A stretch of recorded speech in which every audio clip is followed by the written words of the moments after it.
के बेजान होते तड़पते जिस्म, बेसूध होते वजूद।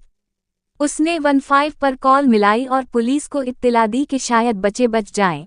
मगर जब पुलिस पहुंची तो अगस्त 14 वाले दिन बच्चे उस जिंदगी से आज़ाद हो चुके थे जो माँ बाप के अलहदा होने पर इतनी छोटी उम्र में गुजार रहे थे। पुलिस की तफ्तीश के मुताबिक खातून अपने किए पर कोई नादिम नहीं और मुतमईन है। उसका ज़हन कहता है कि चूंकि बच्चे कहते थे वो ऐसी जगह जाना चाहते हैं जहां यूं दर्द वाली जिंदगी ना हो।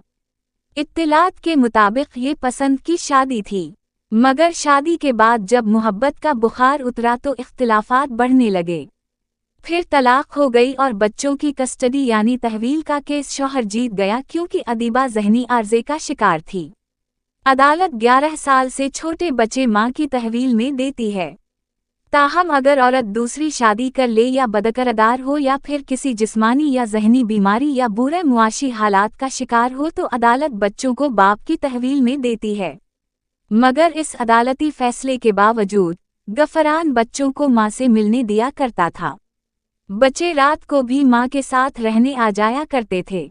इसी तरह अगस्त 13 की रात को वो अपनी मां के पास रहने के लिए आए। ये उनकी आखिरी रात थी।